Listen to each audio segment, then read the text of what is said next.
ସର୍ବଶକ୍ତିମାନ ସଦା ପ୍ରଭୁ ମଙ୍ଗଳମୟ ପବିତ୍ର ପ୍ରଭୁ ତୁମରି ସେ ପବିତ୍ର ମହାନାମର ଧନ୍ୟବାଦ କରୁଛୁ ରାଜା। ତୁମେ ଅନୁଗ୍ରହ କଲ, ଦୟା କଲ ପ୍ରଭୁ। ଆଜି ଆମମାନଙ୍କୁ ଜୀବିତ ମାନଙ୍କ ମଧ୍ୟରେ ନାମ ସ୍ଥାନ ଦେଲ, ନୂତନ ପ୍ରଭାତ ଦେଲ, ନୂତନ ଆଶୀର୍ବାଦ ମଙ୍ଗଳର ସହିତ ଦେଖିବାକୁ ଦେଇଅଛ। ଧନ୍ୟବାଦ କରୁଛୁ। ତୁମର ଗୌରବ ହଉ, ତୁମରି ଦୟା ଥିବା ହେତୁ ଆମେ ନିଶ୍ୱାସ ପ୍ରଶ୍ୱାସ ନେବାକୁ ସକ୍ଷମ ହୋଇପାରିଛୁ। ତୁମରି ଦୟା ହେତୁ, ପ୍ରଚୁର ଦୟା ହେତୁ ଆଜି ଆମେ ତୁମ ହସ୍ତରେ ଆମେ ସମର୍ପିତ ହଉଅଛୁ, ତୁମ ପବିତ୍ର ଚରଣରେ ବସିଅଛୁ। ଆଉ ଆଜି ବିଶେଷ କରି ତୁମରି ବାକ୍ୟ ଆଲୋଚନା କରିବା ନିମନ୍ତେ ତୁମେ ସୁନ୍ଦର ସୁଯୋଗ ଦେଇଛ। ନିଜକୁ ତୁମ ହସ୍ତରେ ସମର୍ପଣ କଲି। ଧୂଳି ମାତ୍ର ପ୍ରଭୁ, ମୋର କୌଣସି ସେହିପରି ତୁମର ଜୀବନ୍ତ ସତ୍ୟ ବାକ୍ୟକୁ ଭାଙ୍ଗିବାର କୌଣସି ଯୋଗ୍ୟତା, ପବିତ୍ରତା, ଜ୍ଞାନ ମଧ୍ୟ ନାହିଁ ପ୍ରଭୁ। ତୁମେ ଦୟା କର। ନିଜକୁ ତୁମ ହସ୍ତରେ ଦେଲି ପ୍ରଭୁ। ତୁମେ ମତେ ଅଧିକାର କର, ମୋ ମୁଖକୁ ସ୍ପର୍ଶ କର। ଯେପରି ପ୍ରଭୁ ମତେ ଜ୍ଞାନ ଦିଅ, ଯେପରି ବୁଦ୍ଧି ଦିଅ, ଯେପରି ପ୍ରକାଶ କରିବା। ତୁମେ ଯାହା ଇଚ୍ଛା କରୁଛ। ଆମେ ଯେତେ ଜଣ ବସିଛୁ ନିଜକୁ ସମସ୍ତଙ୍କୁ ମଧ୍ୟ ତୁମ ହସ୍ତରେ ଦେଲି ପ୍ରଭୁ। ତୁମେ ସମସ୍ତଙ୍କୁ କଥା କୁହ। ଏ ବାକ୍ୟ ଦ୍ୱାରା ଆମମାନଙ୍କୁ ସଂଶୋଧିତ କର। ଯେପରି ଆଜିର ବାକ୍ୟ ଆମମାନଙ୍କ ନିମନ୍ତେ, ଆଗାମୀ ଦିନ ନିମନ୍ତେ ଗୋଟେ ସୁନ୍ଦର ପ୍ରସ୍ତୁତିକର ବାକ୍ୟ ହେଇପାରିବ, ତୁମେ ଦୟା କର। ବାକ୍ୟ ରୂପୀ ପରମେଶ୍ୱର, ସାହାଯ୍ୟକାରୀ ପବିତ୍ର ଆତ୍ମା ଯୀଶୁଙ୍କ ନାମରେ ସ୍ୱାଗତ କରି ଏହି ସମୟକୁ, ଆଜିର ବାକ୍ୟକୁ, ନିଜକୁ, ଏଠାରେ ଥିବା ପ୍ରତ୍ୟେକ ଜଡ଼ିତ ପ୍ରତ୍ୟେକଙ୍କର ମନ, ପ୍ରାଣ, ଆତ୍ମା, ଜୀବନକୁ ତୁମଠାରେ ସମର୍ପଣ କରି ଏହି ପ୍ରାର୍ଥନା ଯୀଶୁଙ୍କ ନାମରେ ମାଗିଲି। ଆମେନ୍।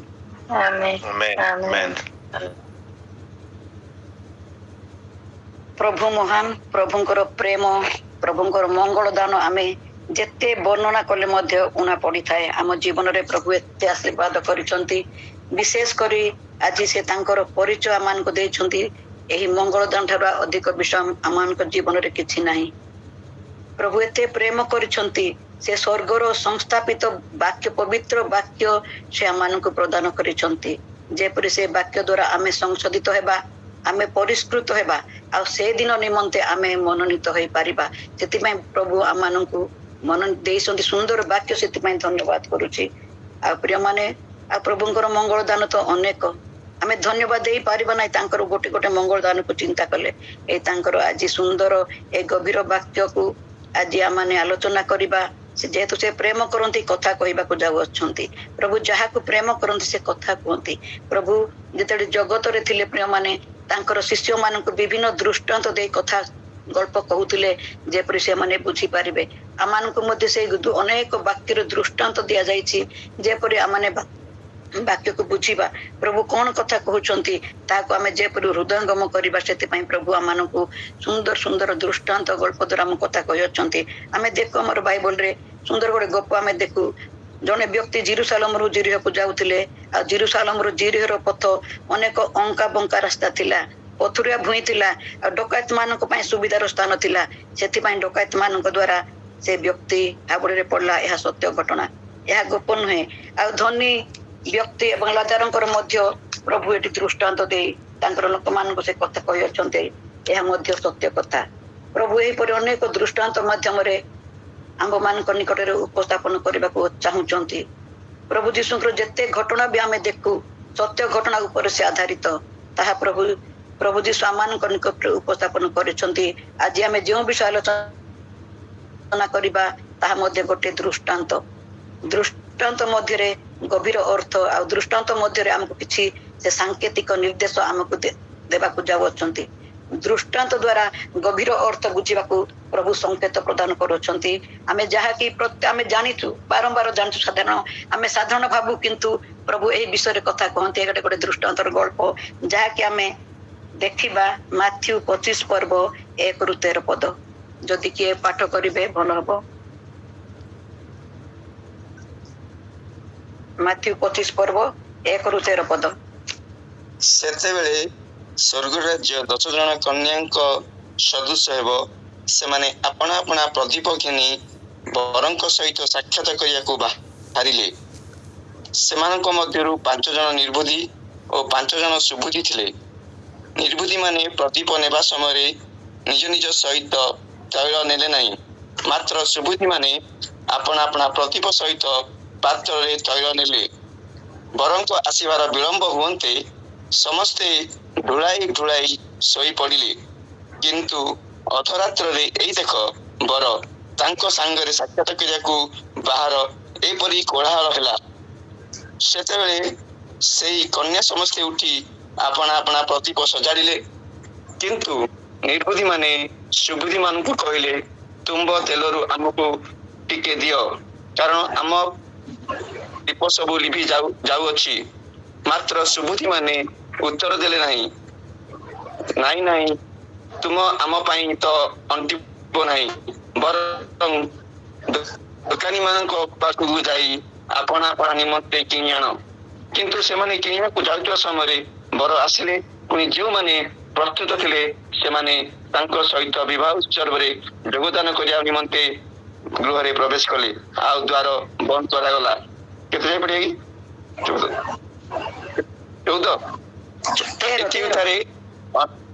14। ଏଥିଉତ୍ତାରେ ଅନ୍ୟ କନ୍ୟା ମାନେ ମଧ୍ୟ ଆସି କହିଲେ, ହେ ପ୍ରଭୁ, ହେ ପ୍ରଭୁ, ଆମ ପାଇଁ ଦ୍ୱାର ଫିଟାଇ ଦିଅନ୍ତୁ। କିନ୍ତୁ ସେ ଉତ୍ତର ଦେଲେ, ମୁଁ ତୁମମାନଙ୍କୁ ସତ୍ୟ କହୁଅଛି, ମୁଁ ତୁମମାନଙ୍କୁ ଜାଣେ ନାହିଁ। ଅତଏବ ଜାଗ୍ରତ ଥାଅ, କାରଣ ତୁମେମାନେ ସେଇ ଦିନ କି ସେଇ ଦଣ୍ଡ ଜାଣ ନାହିଁ। Praise the Lord. ଆମେନ୍। ଧନ୍ୟବାଦ ଭାଇ, ସୁନ୍ଦର ଭାବେ ପ୍ରାଞ୍ଜଳ ଭାବେ ପାଠ କରିଅଛନ୍ତି। ପ୍ରକାଶିତ 1 ପର୍ବ 3 ପଦ ଅନୁସାରେ ଯେ ପାଠ କରେ, ଯେ ଶ୍ରବଣ କରନ୍ତି, ଯେ ପାଳନ କରନ୍ତି, ସେମାନେ ଧନ୍ୟ। ଆମେ ସମସ୍ତେ ବାକ୍ୟ ପାଠ କରିବା ଦ୍ୱାରା, ଶ୍ରବଣ କରିବା ଦ୍ୱାରା ଧନ୍ୟ ଅଟୁ। ଯଦି ପାଳନ କରୁ ଆହୁରି ଅଧିକ ଧନ୍ୟ। ପ୍ରଭୁ ଆପଣଙ୍କୁ ଆଶୀର୍ବାଦ କରନ୍ତୁ।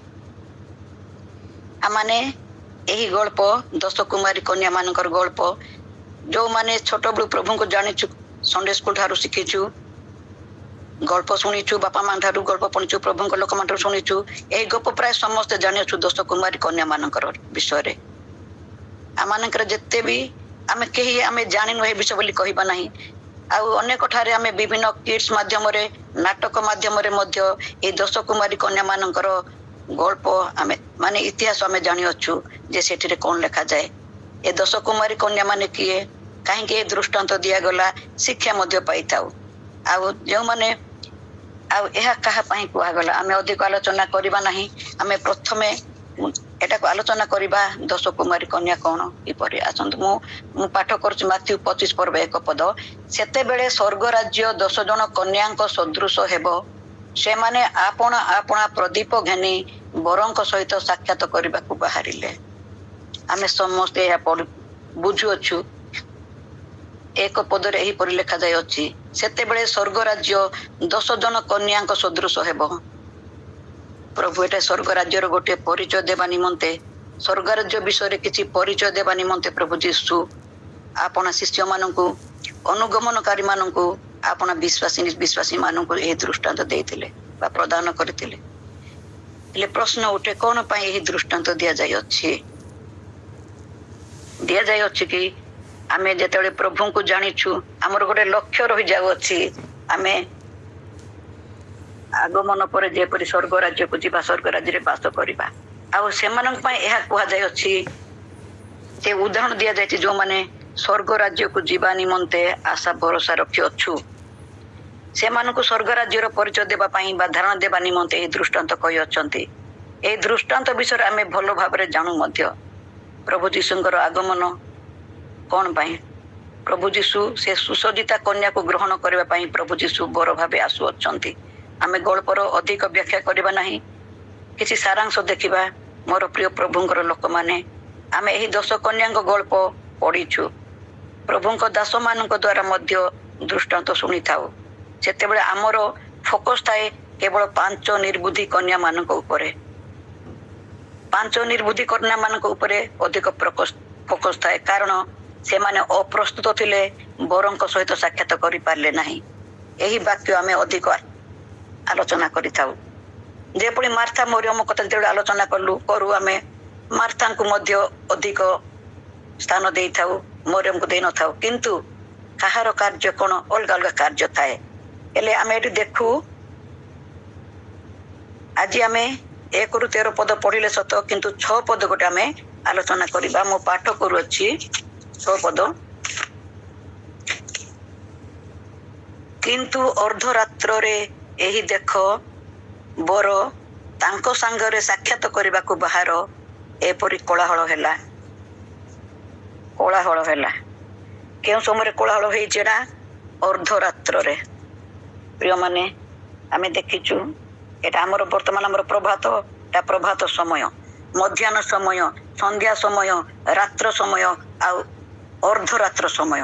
ଗୋଟେ ଗୋଟେ ସମୟ ଥାଏ। ଆଉ କୋଉ କୋଉ ସମୟରେ ଆମେ କଣ କରୁ ତାହା ମଧ୍ୟ ଅଲଗା ଅଲଗା ରୁଟିନ ଥାଏ। ବର୍ତ୍ତମାନ ଆମେ ପ୍ରଭାତ ସମୟରେ ତାହାଙ୍କର ଆରାଧନା କରୁଛୁ, ତାହାଙ୍କର ଗୌରବ କରୁଛୁ।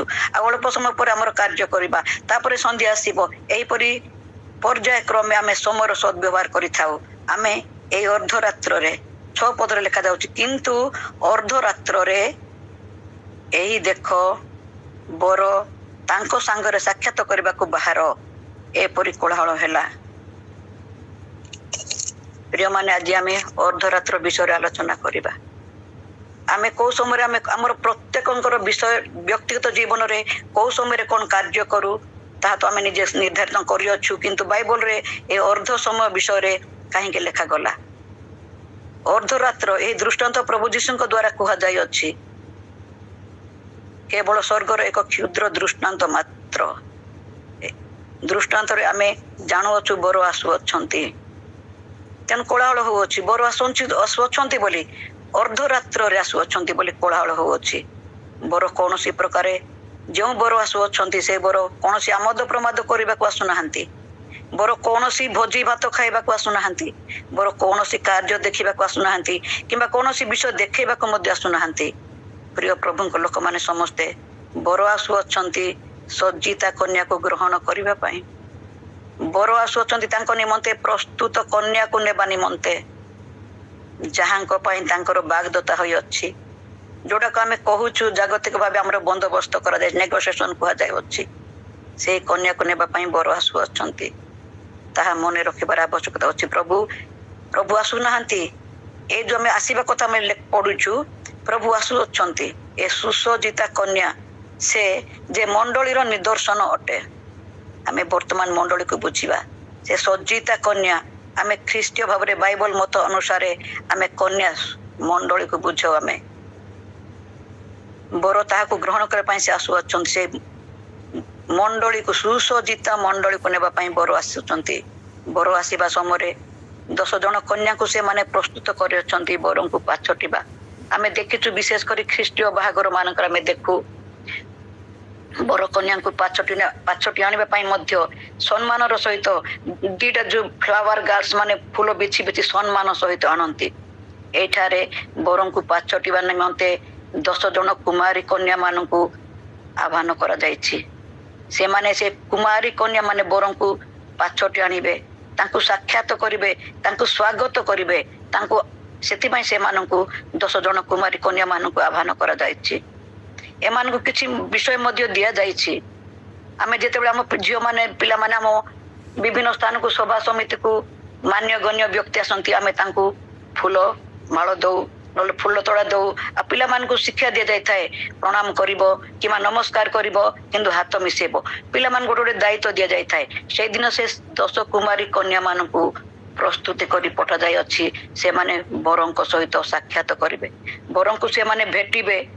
ସେଥିପାଇଁ ସେମାନଙ୍କୁ ଆହ୍ୱାନ କରାଯାଇଛି। ଆଉ ଏମାନଙ୍କୁ ମଧ୍ୟ ଦାୟିତ୍ୱ ଦିଆଯାଇଛି, ସୁଯୋଗ ମଧ୍ୟ ଦିଆଯାଇଛି। ଏମାନେ ସେଇ କୋଉମାନେ? ଆମେ ଯଦି ବାକ୍ୟକୁ ଯିବା, ଏମାନେ କୋଉମାନେ? ଯୋଉମାନଙ୍କୁ ଏହି ଦାୟିତ୍ୱ ଦିଆଯାଇଅଛି। ଏମାନେ ହେଲେ ମଣ୍ଡଳୀର ସାଥୀ, ଯୋଉମାନେ ମଣ୍ଡଳୀର ସହଯୋଗୀ, ମଣ୍ଡଳୀର ବିଶ୍ୱାସୀ କହିପାରୁ। ସେଇମାନେ ଏହି 10 ଜଣଙ୍କୁ କଣ କରୁଛନ୍ତି? ମଣ୍ଡଳୀର ପ୍ରତ୍ୟେକ ଏହି 10 ଜଣଙ୍କୁ ଆହ୍ୱାନ କରିଛନ୍ତି, ସେମାନଙ୍କୁ ସଜେଇଛନ୍ତି। ସେମାନେ ବରଙ୍କୁ ପାଛୋଟି ଆଣିବେ। ପ୍ରଭୁ ଯୀଶୁ ବର ଭାବରେ ଆସୁଅଛନ୍ତି, ବର କନ୍ୟାକୁ ନେବା ପାଇଁ ଆସୁଅଛନ୍ତି। ଆମେ ଆଜି ଏଇ ପ୍ରଭାତ କାଳୀନ ପ୍ରାର୍ଥନା ଦଳ ଗୋଟେ ମଣ୍ଡଳୀ, ଆମର ଏଇଟା ଗୋଟେ ମଣ୍ଡଳୀ। ଆମେ ଏହି ଆମର ମଣ୍ଡଳୀରେ ଅନେକ ଆହ୍ୱାନ ପ୍ରାପ୍ତ ବ୍ୟକ୍ତି ଅଛନ୍ତି। ଯଦି ପ୍ରଭୁ କାହାକୁ ଆହ୍ୱାନ କରିନଥାନ୍ତେ, ଆଜି ଏହି ସୁନ୍ଦର ମଣ୍ଡଳୀ, ଆମେ ଏ ସୌଭାଗିତା, ଏ ସୁନ୍ଦର ସୁଯୋଗ ଆମେ ପାଇନଥାନ୍ତୁ। ଆମେ ଦେଖୁଛୁ ଏହି ମଣ୍ଡଳୀର ଏହି ସୌଭାଗିତା, ଏହି କାର୍ଯ୍ୟକ୍ରମ ପରିଚାଳନା କରିବା ନିମନ୍ତେ ଅନେକ ଆହ୍ୱାନ ପ୍ରାପ୍ତ ଦାସ ଦାସୀ ମାନେ ଅଛନ୍ତି। ଆପଣ ମାନେ ସମସ୍ତେ ଜାଣନ୍ତି। ପ୍ରଭୁ ତାଙ୍କୁ ଆହ୍ୱାନ କଲେ, ଯେପରି ସେମାନେ এই କାର୍ଯ୍ୟକୁ ପରିଚାଳନା କରିବେ। ଯେକୌଣସି କାର୍ଯ୍ୟ କରିବା ନିମନ୍ତେ ପ୍ରଭୁ ଆହ୍ୱାନ କରିଥାନ୍ତି ତାଙ୍କର କାର୍ଯ୍ୟ କରିବା ନିମନ୍ତେ। ସେଇ 10 ଜଣ କୁମାରୀ କନ୍ୟା ମାନଙ୍କୁ ଆମେ ଯୋଉ ଆହ୍ୱାନ କରାଯାଇଛି, 10 ଜଣ କୁମାରୀ କନ୍ୟା ଲେଖାଗଲା। କୁମାରୀ କନ୍ୟା ଅର୍ଥ ପବିତ୍ରତାକୁ ବୁଝାଏ। ପ୍ରିୟମାନେ, ପବିତ୍ରତାକୁ ବୁଝାଏ। ଯେଉଁମାନେ ଅନ୍ୟ ନିମନ୍ତେ ବ୍ୟବହାର ହୋଇନାହାନ୍ତି ସେପରି କନ୍ୟା ମାନଙ୍କୁ ଆହ୍ୱାନ କରିଅଛନ୍ତି। ସେମାନଙ୍କୁ କିଛି ମଙ୍ଗଳ ଦାନ ଦେଇଛନ୍ତି। ଓ କିଏ ମଙ୍ଗଳ ଦାନ ଦେଇଛନ୍ତି? କନ୍ୟାର ପିତା ତାଙ୍କୁ ପାଛୋଟିବାର ପଦବୀ ଦେଇଛନ୍ତି। ଦୀପ ଦିଆଯାଇଅଛି, ଦାୟିତ୍ୱ ମଧ୍ୟ ପ୍ରଦାନ କରାଯାଇଅଛି। ଗୋଟେ ଦାୟିତ୍ୱ ଦିଆଯାଇଅଛି। ବରଙ୍କୁ ଭେଟିବା ନିମନ୍ତେ ଆହ୍ୱାନ କରାଯାଇଅଛି। ସେମାନଙ୍କୁ ବିଭିନ୍ନ ମଙ୍ଗଳ ଦାନ ଦେଇ ସେମାନଙ୍କୁ ସଜେଇ, ଆଉ ବରଙ୍କୁ ଭେଟିବା ଲୋକ ଯେ ଏପରି ସେପରି ନଥିବେ, ସେମାନେ ନିତାନ୍ତ ଶାରୀରିକ ଭାବେ ବି ସଜ୍ଜିତ ହୋଇଥିବେ, ଆତ୍ମିକ ଭାବେ ତ ସଜ୍ଜିତ ନିତାନ୍ତ ହେଇଛନ୍ତି। ହେଲେ ପ୍ରିୟମାନେ, ଆଲୋକ ସହିତ ସେ ଯେପରି ବରଙ୍କୁ ସ୍ୱାଗତ କରିବେ, ବରଙ୍କୁ ସାକ୍ଷାତ କରିବେ, ପାଛୋଟି ଆଣିବେ, ସେଥିପାଇଁ ଦୀପ ଦିଆଯାଇଅଛି। ସେମାନଙ୍କୁ ଆହ୍ୱାନ କରାଯାଇଅଛି, ସୁଯୋଗ ଦିଆଯାଇଅଛି। ସେମାନେ ସେହି ବିଶ୍ୱାସୀ ଯୋଉମାନଙ୍କୁ ଆମେ ଏଇଠାରେ ଦେଖିଲେ ଆହ୍ୱାନ କରାଯାଇଅଛି, ସେମାନେ ସେହି ବିଶ୍ୱାସୀ ଅଟନ୍ତି। ମଣ୍ଡଳୀ ସହିତ ସଂଯୁକ୍ତ ଅଛନ୍ତି। ମଣ୍ଡଳୀରେ ଅନେକ ଅନେକ କନ୍ୟା ରହିଛନ୍ତି, ଅନେକ ବିଶ୍ୱାସୀ ମାନେ ଅଛନ୍ତି, ସହଯୋଗରେ ଅଛନ୍ତି। ଅନେକ ବିଶ୍ୱାସୀ ମାନେ ଅଛନ୍ତି, ମଣ୍ଡଳୀକୁ ସହଯୋଗ କରନ୍ତି। ଆଉ କେତେକ ବିଶ୍ୱାସୀ ମାନେ କହନ୍ତି ସେଇ ମଣ୍ଡଳୀ ଠିକ ନୁହେଁ, ସେଠିକି ଯିବା ଉଚିତ ନୁହେଁ, ମୁଁ ସେଠିକି ଯିବି ନାହିଁ କିମ୍ବା ମୁଁ ଗୋଡ଼ ଧୋଇବି ନାହିଁ। ଏହିପରି ମଧ୍ୟ ବିଶ୍ୱାସୀ ମାନେ ଅଛନ୍ତି। କିନ୍ତୁ ପ୍ରିୟମାନେ, ଯେଉଁମାନେ କନ୍ୟା ସହିତ ଅଛନ୍ତି, ଯେଉଁ ବିଶ୍ୱାସୀ ମାନେ ମଣ୍ଡଳୀ ସହିତ ଅଛନ୍ତି, କନ୍ୟା ପାଇଥିବା ଆଶୀର୍ବାଦରେ ଏମାନେ ଅଂଶ ଗ୍ରହଣ କରିଛନ୍ତି। ମଣ୍ଡଳୀକୁ ପରମେଶ୍ୱର ଯେଉଁ ଆଶୀର୍ବାଦ ମଙ୍ଗଳ ଦେଇ ଅଛନ୍ତି ସେଥିର ଅଂଶୀ ଅଟନ୍ତି। କନ୍ୟା ପାଇଥିବା ମଙ୍ଗଳ ଦାନରେ ଏମାନେ ଅଂଶୀ ଅଟନ୍ତି। କନ୍ୟା ପାଇଥିବା ଶକ୍ତି ଓ ଅଧିକାରରେ ସେମାନେ ଅଂଶୀ ଅଟନ୍ତି। କନ୍ୟା ପରିବାର ତରଫରୁ ଏମାନଙ୍କୁ ସୁବିଧା ମଧ୍ୟ ଦିଆଯାଇଛି। ଏମାନେ କନ୍ୟା ସହିତ ଜଡ଼ିତ ଅଛନ୍ତି, ଅର୍ଥାତ୍ ମଣ୍ଡଳୀ ସହିତ ଜଡ଼ିତ ଥିବା ବିଶ୍ୱାସୀ ମାନେ ଏମାନେ ଅଟନ୍ତି। ସମସ୍ତ ମଙ୍ଗଳ ଦାନ ପାଇଲା ପରେ ବରଙ୍କ ସହିତ ସାକ୍ଷାତ କରିବା ପାଇଁ ସେମାନଙ୍କୁ ପ୍ରଦୀପ ଦିଆଯାଇଛି, ପ୍ରସ୍ତୁତ କରାଯାଇଅଛି। ଆଉ ଏହି ସମୟରେ ସଜ୍ଜିତା କନ୍ୟାକୁ ନେବାକୁ ବର ଆସୁଅଛନ୍ତି। ଅର୍ଥାତ୍ ସଜ୍ଜିତା କନ୍ୟା ହୋଇ ପ୍ରସ୍ତୁତ ଥିବା ମଣ୍ଡଳୀକୁ ବା ନେବା ପାଇଁ ବର ଆସୁଅଛନ୍ତି। ଆଉ ମଧ୍ୟ ଆକାଶରେ ଏମାନଙ୍କୁ ବିବାହ କରିବେ। ବର ମଧ୍ୟ ଆକାଶକୁ ନେଇ ସେ କନ୍ୟାକୁ ବିବାହ କରିବେ। ପ୍ରିୟମାନେ, ଏହା ଯେଉଁ ବିଷୟ ଆମେ ଆଲୋଚନା କରିଛୁ ତାହା ଦ୍ୱିତୀୟ ଆଗମନ ନୁହେଁ। ଆମେ ଯୋଉ ଦ୍ୱିତୀୟ ଆଗମନ ହବ, ବିଚାର ହବ, ସେଟା ନୁହେଁ। ଏହା ବିଚାର କରିବାର ଆଗମନ ନୁହେଁ। ଏହା ପୃଥିବୀକୁ ଶେଷ କରିବାର ବର ଆଗମନ ମଧ୍ୟ ନୁହେଁ। ଏହା କୁହାଯାଏ ର୍ୟାପଚର ବୋଲି କୁହାଯାଏ। ର୍ୟାପଚର ଅର୍ଥ ମଣ୍ଡଳୀକୁ, ମନୋନୀତ ଲୋକଙ୍କୁ ମଣ୍ଡଳୀକୁ ଉପରକୁ ଉଠାଯିବ, ମଣ୍ଡଳୀକୁ ଗ୍ରହଣ କରିବାର ବିଷୟ ଅଟେ। ର୍ୟାପଚର ବୋଲି ମଣ୍ଡଳୀକୁ ଗ୍ରହଣ କରିବାର ବିଷୟ ଅଟେ, ମନୋନୀତ ଲୋକମାନଙ୍କୁ ନେବାର ବିଷୟ ଅଟେ। ତାହାର ସାଙ୍କେତିକ ଅର୍ଥ ପ୍ରକାଶ କରିବା ପାଇଁ ଆମେ ଏହା କୁହାଯାଇଅଛି। ଆଉ ସ୍ୱର୍ଗ ନରକ ନେବାର ଏହା ସମୟ ନୁହେଁ। ପ୍ରିୟମାନେ, ବାମ ଡାହାଣ ପାର୍ଶ୍ୱରେ ରଖିବାର ମଧ୍ୟ ଏହା ସମୟ ନୁହେଁ। ଏହି ଆଗମନ ଅଟେ ମଣ୍ଡଳୀକୁ ଗ୍ରହଣ କରିବାର ଆଗମନ। ଏ 10 କୁମାରୀ କନ୍ୟା ମାନେ ଯାହାକୁ ଅପେକ୍ଷା କରିକି ଆମେ ଅଛୁ, ସେହି ବର ମନୋନୀତ ଲୋକମାନଙ୍କୁ, ବିଶ୍ୱାସୀ ମାନଙ୍କୁ, ମଣ୍ଡଳୀକୁ ଅର୍ଦ୍ଧ ସ୍ୱର୍ଗକୁ ନେବା ପାଇଁ ସେ ଆସୁଅଛନ୍ତି। ବିଚାର କରିବା ପାଇଁ ଆସୁନାହାନ୍ତି। ଯେଉଁମାନେ ମଣ୍ଡଳୀରେ ବିଶ୍ୱାସ ଥିବେ, ମଣ୍ଡଳୀ ସହିତ ଜଡ଼ିତ ଥିବେ, ମଣ୍ଡଳୀ ପାଇଁ ପରିଶ୍ରମ କରିଥିବେ, ବିଶେଷ କରି ସେଦିନ ପାଇଁ ଯେଉଁମାନଙ୍କର କ୍ୱାଲିଫିକେସନ କ'ଣ ଅଟେ, ସେହି ଅପେକ୍ଷା ମନୋନୀତ ଲୋକମାନଙ୍କର ଯୋଗ୍ୟତା କ'ଣ ଅଟେ? ଯେଉଁମାନେ ମଣ୍ଡଳୀ ସହିତ ଜଡ଼ିତ ହୋଇ ମଣ୍ଡଳୀର ଦୁଃଖରେ ସୁଖରେ, କନ୍ୟାର ସହିତ ମଣ୍ଡଳୀ ସହିତ ସଣ୍ଡେ ସ୍କୁଲ ସମିତିରେ, ଉଦ୍ୟୋଗ ସମିତିରେ, ଉପାସନାରେ, ପ୍ରାର୍ଥନାରେ, ଉପବାସ ପ୍ରାର୍ଥନାରେ ସମସ୍ତଙ୍କ ସହିତ ଯେତେବେଳେ ଜଡ଼ିତ ଥିବେ, ସେଇ ଆହ୍ୱାନ ପ୍ରାପ୍ତ ବ୍ୟକ୍ତିମାନଙ୍କୁ ସେଦିନ ପ୍ରଭୁ ମନୋନୀତ କରିବେ। ସେଇଦିନ ଯୋଉ 10 କୁମାରୀ କନ୍ୟା ମାନଙ୍କୁ ମନୋନୀତ କରାଯାଇଅଛି, କନ୍ୟାର ପିତା ମନୋନୀତ କରିଛନ୍ତି ସେମାନଙ୍କୁ। ମୋ ନିମନ୍ତେ ବର ଆସୁଅଛନ୍ତି ତାହାଙ୍କୁ ପ୍ରଦୀପ ଧରି ସ୍ୱାଗତ କରିବା ପାଇଁ। କନ୍ୟା ମାନେ ମଧ୍ୟ ଏମାନଙ୍କୁ ଭିନ୍ନ ଭିନ୍ନ ପଦବୀ ଦେଇଥାନ୍ତି। କାହାକୁ କୋଉ ପଦବୀ ଦିଆଯାଇଥାଏ ମଣ୍ଡଳୀରେ? କାହାକୁ ପ୍ରେସିଡେଣ୍ଟ, କାହାକୁ ସେକ୍ରେଟାରୀ, କାହାକୁ ଟ୍ରେଜେରୀ, କାହାକୁ ଦିକନ, କାହାକୁ ବେହେରା ଇତ୍ୟାଦି ଇତ୍ୟାଦି ମଣ୍ଡଳୀର ବିଭିନ୍ନ ବ୍ୟକ୍ତି ମାନଙ୍କୁ ପଦବୀ ଦିଆଯାଇଥାଏ। ଆଉ କାହାକୁ ବିଶ୍ୱସ୍ତ, ବିଶ୍ୱାସୀ, ବିଶ୍ୱାସିନୀ ପଦବୀ ଦିଆଯାଇଥାଏ। ଆଉ କାହା କାହାକୁ ଉତ୍ତମ କର୍ତ୍ତବ୍ୟ ପାଳନ କରୁଥିବା ବ୍ୟକ୍ତି ହିସାବରେ ମଧ୍ୟ ପଦବୀ ଦିଆଯାଇଥାଏ। କାରଣ ମଣ୍ଡଳୀର ଅଧିକାର ପ୍ରାପ୍ତ ଅଟେ। ମଣ୍ଡଳୀ ଯାହାକୁ ଏ ଦାୟିତ୍ୱ ଦିଅନ୍ତି ସେମାନେ ଆଶୀର୍ବାଦ ପ୍ରାପ୍ତ, ଯେହେତୁ ମଣ୍ଡଳୀ ଅଧିକାର ପ୍ରାପ୍ତ ଅଟେ। ଆଉ ସେଦିନ ପ୍ରଭୁ ଆସୁଛନ୍ତି ମଣ୍ଡଳୀକୁ ନେବା ପାଇଁ। କୋଉଠି ଲେଖାଯାଏନି କାହାକୁ ବ୍ୟକ୍ତିଗତ ଭାବେ। ତେଣୁ ପ୍ରଭୁ ଯୀଶୁ ଏ ଖ୍ରୀଷ୍ଟୀୟ ବିଶ୍ୱାସୀ ମାନଙ୍କୁ ସହଭାଗିତାରେ ରହିବା ନିମନ୍ତେ, ମାଣ୍ଡଳିକ ଭାବେ ରହିବା ନିମନ୍ତେ, ମଣ୍ଡଳୀ ସହିତ ସମ୍ପୃକ୍ତ ହେବା ନିମନ୍ତେ, ମଣ୍ଡଳୀ ସହିତ ସହଯୋଗ ସମ୍ପୂର୍ଣ୍ଣ କରିବା ନିମନ୍ତେ ପ୍ରଭୁ ଆମମାନଙ୍କୁ ଆହ୍ୱାନ କରିଛନ୍ତି। ଏକାକୀ ବସବାସ କରିବା ପାଇଁ ନୁହେଁ, ସ୍ୱାର୍ଥପର ପାଇଁ ନୁହେଁ। ପ୍ରଭୁ ଜଗତକୁ ପ୍ରେମ କଲେ, ପ୍ରତ୍ୟେକଙ୍କୁ, ସେ ଧନୀ ଦରିଦ୍ର ସମସ୍ତଙ୍କୁ ସେ ପ୍ରେମ କରିଛନ୍ତି। ତାଙ୍କର ପ୍ରେମ ସମସ୍ତଙ୍କ ପାଇଁ ସମାନ। ଆମେ ଯଦି ଖ୍ରୀଷ୍ଟ ବିଶ୍ୱାସୀ, ଆମେ ଯଦି ପ୍ରଭୁଙ୍କୁ ପ୍ରକୃତ ଜାଣିଛୁ, ତେବେ ଆମେ ମଣ୍ଡଳୀରେ ସହଭାଗିତାରେ ଏକ ପ୍ରେମରେ ଆମେ ସଜ୍ଜିତ ହେଇ ରହିବା। ମାତ୍ର ଆମେ ଦେଖୁଅଛୁ ସୁବୁଦ୍ଧି ମାନେ ଆପଣା ଆପଣା ପ୍ରଦୀପରେ ତୈଳ ନେଲେ। ଆହ୍ୱାନ ପ୍ରାପ୍ତ ବ୍ୟକ୍ତି ମାନଙ୍କ ମଧ୍ୟରେ ମଧ୍ୟ ସୁବୁଦ୍ଧି ନିର୍ବୁଦ୍ଧି ରହିଛନ୍ତି। ସେ 10 ଜଣ ଆହ୍ୱାନ କରାଗଲା, ତାଙ୍କୁ ସୁସଜ୍ଜିତ ସଜେଇ ଦିଆଗଲା, ପ୍ରଦୀପ ଦିଆଗଲା, ସବୁ ଦାୟିତ୍ୱ ଦିଆଗଲା। କିନ୍ତୁ ମଧ୍ୟ ସେଥିରେ ମଧ୍ୟ 2 ଦଳ ରହିଛନ୍ତି ବୋଲି ବାକ୍ୟ ମାନଙ୍କୁ କହେ। 5 ପଦରେ ଆମେ ଦେଖୁ, ବର ଆସିବାର ବିଳମ୍ବ ହୁଅନ୍ତେ। ଏ ଶବ୍ଦଟି, ବର ତ ଆସିବେ, ହେଲେ ବିଳମ୍ବ କାହିଁକି ପ୍ରିୟମାନେ? ବର ତ ଆସିବେ, ପୁଣି ବିଳମ୍ବ କାହିଁକି? ଆମେ ଜାଗତିକ ଭାବେ ଯେତେବେଳେ ବର କନ୍ୟାକୁ ନେବା ପାଇଁ ଆସିବା ସମୟରେ ବିଳମ୍ବ ହେଲେ ଆମେ ବ୍ୟତିବ୍ୟସ୍ତ ହେଇଥାଉ, ଫୋନ କରିଥାଉ। କିନ୍ତୁ ଏଥିରେ ସେ ସୁଯୋଗ ଆମର ନାହିଁ। ଏହା ଗୋଟିଏ ଆଶ୍ଚର୍ଯ୍ୟର ବିଷୟ। କନ୍ୟା ଗୁରୁ ତ ପ୍ରସ୍ତୁତ, ସ୍ୱାଗତ କରିବା ଲୋକ ତ ପ୍ରସ୍ତୁତ ଅଟନ୍ତି, ଆହ୍ୱାନ ପ୍ରାପ୍ତ ପ୍ରସ୍ତୁତ ଦୀପ ଧରି ଅଟନ୍ତି, ହେଲେ ବର ଆସିବାର ବିଳମ୍ବ କାହିଁକି? ପ୍ରିୟମାନେ, ଆମେ କଣ ଜାଣିବା ଏଥିରେ? ପ୍ରିୟମାନେ, ଏହା ବରଙ୍କର ଇଚ୍ଛା। ସେ ସର୍ବଶକ୍ତିମାନ ଅଟନ୍ତି, ବର ଅଧିକାର ପ୍ରାପ୍ତ ଅଟନ୍ତି। ଏହା ତାଙ୍କର ଇଚ୍ଛା, କାରଣ ପ୍ରତ୍ୟେକଟି ବିଷୟର ସମୟ ରହିଅଛି। ଏହା ମଧ୍ୟ କୁହାଯାଇପାରେ, ବର କିଛି ଗୋଟେ ବିଷୟ ତ୍ରୁଟି ଦେଖୁଅଛନ୍ତି, କିଛି ଗୋଟେ ଅଯୋଗ୍ୟତା ବିଷୟ ଦେଖୁଅଛନ୍ତି ବା ଅପ୍ରସ୍ତୁତ ଦେଖୁଅଛନ୍ତି, ତେଣୁ ବର ବିଳମ୍ବ କରୁଅଛନ୍ତି। ଆମେ ଦେଖିବା ଏମାନେ ଦିବସରୁ ପ୍ରସ୍ତୁତ ଅଛନ୍ତି। 10 କୁମାରୀ, ଆମେ ଯାହାକୁ ଯଦି ଅପେକ୍ଷା କରିଥାଉ, ଆମେ କେତେ ଆଗରୁ ଆମେ ଅପେକ୍ଷା କରିଥାଉ। ଝିଅ ବି ଯଦି ବାହା ହଉଛି, ଆମେ ସକାଳେ ତାକୁ ସଜବାଜ କରି, ଗରମ ହଉ ଯାହା ହଉ, ପୋଷାକ ପିନ୍ଧି ଆମେ ପ୍ରସ୍ତୁତ ରଖିଥାଉ। ସେହିଭଳି ସେଦିନ 10 କୁମାରୀ କନ୍ୟା ମାନେ ଦିବସରୁ ପ୍ରସ୍ତୁତ ଅଛନ୍ତି ବରଙ୍କୁ ସାକ୍ଷାତ କରିବା ପାଇଁ। ଅପେକ୍ଷା କରି କରି 5 ପଦରେ ଲେଖାଯାଏ, ବରଙ୍କ ଆସିବାର ବିଳମ୍ବ ହୁଅନ୍ତେ ସମସ୍ତେ ଢୁଳାଉ ଶୋଇ ପଡିଲେ। ଢୁଳେଇବା ଅଲଗା ଆଉ ଶୋଇ ପଡିବା ଅଲଗା। ଆମେ ବେଳେ ବେଳେ ଗାଡିରେ ବି ଢୁଳେଇଥାଉ, ରାସ୍ତାରେ ବି ଢୁଳେଇଥାଉ, ଇତ୍ୟାଦିଟା ଢୁଳେଇବା। କିନ୍ତୁ ଶୋଇବା ସମ୍ପୂର୍ଣ୍ଣ ଶରୀରକୁ ବିଶ୍ରାମ ଦେବା। ବରଙ୍କ ଆସିବାର ବିଳମ୍ବ ହୁଅନ୍ତେ ସମସ୍ତେ ଢୁଳାଉ ଶୋଇ ପଡିଲେ।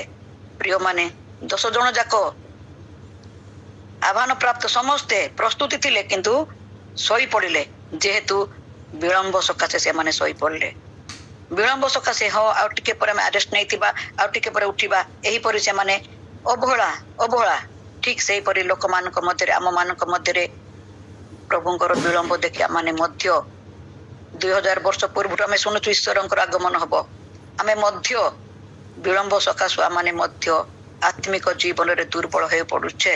ପ୍ରାର୍ଥନାରେ, ବାକ୍ୟରେ, ଧ୍ୟାନରେ ଏହି ଉତ୍ତମ କାର୍ଯ୍ୟ କରିବାରେ ଆମେ ଅବହେଳା ହଉଛୁ। ମାଥ୍ୟୁ 24 ପର୍ବ, ମୁଁ 12-13 ପଦ ମୁଁ କାହାକୁ ପଢିବାକୁ କହିନି, ଯେହେତୁ ଅଳ୍ପ ସମୟ ମଧ୍ୟରେ ବାକ୍ୟ ଆଲୋଚନା କରିବା, ତେଣୁ ମୁଁ ନିଜେ ପଢୁଛି ନା। ମାଥ୍ୟୁ 24 ପର୍ବ 12-13 ପଦରେ ବି ଲେଖାଯାଏ,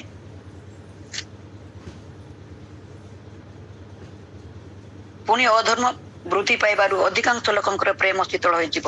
ସେ ସମୟରେ ଯେତେବେଳେ ବିଳମ୍ବ ବୋଲି ଆମେ ଭାବୁ, ସମସ୍ତେ ଶୀତଳ ହେବେ। ପ୍ରିୟମାନେ, ସମସ୍ତେ ପଛକୁ ଫେରିବେ, ପ୍ରାର୍ଥନାରେ କେଜାରେ ପଛକୁ ଫେରିବେ। ଅଧର୍ମ ବୃଦ୍ଧି ପାଇବ। ଯେତେବେଳେ ଆମେ ପବିତ୍ରତାରୁ, ଧର୍ମ ପ୍ରଭୁଠାରୁ ଦୂରକୁ ଯିବା, ଆମ ବ୍ୟକ୍ତିଗତ ଜୀବନରେ, ମାଣ୍ଡଳିକ ଜୀବନରେ, ପାରିବାରିକ ଜୀବନରେ ମଧ୍ୟ ଅଧର୍ମ ବୃଦ୍ଧି ପାଇବ। ପ୍ରଭୁଙ୍କ ପ୍ରତି ପ୍ରେମ ଶୀତଳ ହେଇଯିବ। ଆମମାନଙ୍କର ପ୍ରାର୍ଥନା, ଗିର୍ଜା, ଧର୍ମ, କର୍ମ ସବୁ ଦୁର୍ବଳ ହେଇଯିବ। ଆଉ ଶୈତାନ ସେପରି ପ୍ରବେଶ କରି ତାର କାର୍ଯ୍ୟ ଆରମ୍ଭ କରିବ। ଆମ ଜୀବନରେ ଆତ୍ମିକ ଶୀତଳତା ଯେତେବେଳେ ସେ ଦେଖେ, ତାହା କେବଳ ବିଳମ୍ବ ହେତୁ। ମାଥ୍ୟୁ 24 ପର୍ବ 24ରେ ଲେଖାଯାଏ, କାରଣ ଭଣ୍ଡ ଖ୍ରୀଷ୍ଟ ମାନେ ଓ ଭଣ୍ଡ ଭାବବାଦୀ ମାନେ ଉଠି ଏପରି ମହା ଚିହ୍ନ ଓ ଅଦ୍ଭୁତ କର୍ମ ମାନ ଦେଖାଇବେ ଯେ, ଯଦି ସମ୍ଭବ ହୁଏ ତେବେ ମନୋନୀତ ଲୋକଙ୍କୁ ସୁଦ୍ଧା ଭ୍ରାନ୍ତ କରିବେ। ମନୋନୀତ କେବଳ ସେ 10 କୁମାରୀ କନ୍ୟା ମାନଙ୍କ କଥା ଏଠି ଦେଖିବା। ଗୋଟେ ଉଦାହରଣ ପାଇଁ ମୁଁ ବୁଝିବା ପାଇଁ କହୁଛି। ଶରୀର ଆମର ଶରୀର ଅଛି। ଆମ ଶରୀର ଯଦି ଦୁର୍ବଳ ହେଇଯାଏ ପ୍ରିୟ ମାନେ, ଯେତିକି ହିମୋଗ୍ଲୋବିନ ରହିବା କଥା, ରୋଗ ପ୍ରତିରୋଧକ ଶକ୍ତି କମିଗଲେ ଗୋଟେ ଗୋଟେ ରୋଗ ଅଟୋମେଟିକ ଆସିବା ଆରମ୍ଭ ହୁଏ, ଶରୀରକୁ ଦୁର୍ବଳ କରେ। ଆମେ ଚିକିତ୍ସିତ ହଉ ହୁଏତ ଭଲ ହେବା, ନହେଲେ ଶାରୀରିକ ମୃତ୍ୟୁ ମଧ୍ୟ ଘଟି ଯାଉଛି। ଆମେ ଏଇଠାରେ ଦେଖିବା ଲୋକମାନଙ୍କୁ ସୁଦ୍ଧା, ତେବେ ମନୋନୀତ ଲୋକଙ୍କୁ ସୁଦ୍ଧା ଭ୍ରାନ୍ତ କରିବେ, ଏହିପରି ସମୟ ଆସି ଯାଉଛି। ବିଳମ୍ବ ହେତୁ ଆମେ ବିଳମ୍ବ ବୋଲି ଯୋଉମାନେ ଭାବୁ, ବିଳମ୍ବ ହେତୁ ଯୋଉମାନେ ଆମେ ଅବହେଳା କରୁ, ସେମାନଙ୍କ ପାଇଁ ଆଜି କୁହାଯାଏ ସେ ସମୟରେ ଆମର ଆତ୍ମିକ ଦୁର୍ବଳତା ହେଲା ପରେ ଜଗତ ଗୋଟେ ଏହିପରି ସମୟ ଆସିବ, ଆମ ବ୍ୟକ୍ତିଗତ ଜୀବନକୁ ଏହିପରି ଗୋଟେ ସମୟ ଆସିବ, ଆମେ ଆତ୍ମିକ ଜୀବନରେ ପତନ ହେବା, ଜଗତ ଆଡକୁ ଦୃଷ୍ଟି କରିବା। ଆଉ ସେ ସମୟରେ ଲେଖାଯାଏ ମନୋନୀତ ଲୋକଙ୍କୁ ସୁଦ୍ଧା ଭ୍ରାନ୍ତ କରିବେ। ସେତେବେଳେ ମନୋନୀତ ଲୋକମାନେ ସୁଦ୍ଧା ପତନ ହେବେ। ବିଳମ୍ବ ବୋଲି ଯୋଉମାନେ ଆମେ ଅବହେଳା କରୁ, ମନୋନୀତ ଲୋକମାନେ ସୁଦ୍ଧା ପତନ ହେବେ। ଯାହାଙ୍କୁ ଆହ୍ୱାନ କରାଯାଇଛି, ଯାହାକୁ ଦାୟିତ୍ୱ ଦିଆଯାଇଛି, ଯୋଉମାନେ ବଡ ବଡ ପଦବୀରେ ବି ଅଛନ୍ତି, ସେମାନେ ମଧ୍ୟ ପତନ ହେବେ ବୋଲି ଲେଖାଯାଏ। ବରଙ୍କ ବିଳମ୍ବ ଦେଖି ଶୟତାନ ଜାଗ୍ରତ ହେବ ପ୍ରିୟମାନେ, ତାହାପରେ ଭଣ୍ଡ ଭାବବାଦୀ ମାନେ ଆସିବେ, ତାପରେ ଅନେକ କଷ୍ଟ ଯନ୍ତ୍ରଣା ବିଶ୍ୱାସୀ ମାନଙ୍କୁ ମଣ୍ଡଳୀକୁ ଦେବେ, ବିଭିନ୍ନ ପ୍ରକାର ଘଟଣା ସବୁ ଘଟିବ।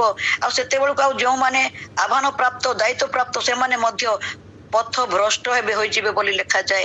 ସେମାନେ ଆଉ ପ୍ରସ୍ତୁତ ରହିବେ ନାହିଁ, ଶୋଇ ପଡିବେ।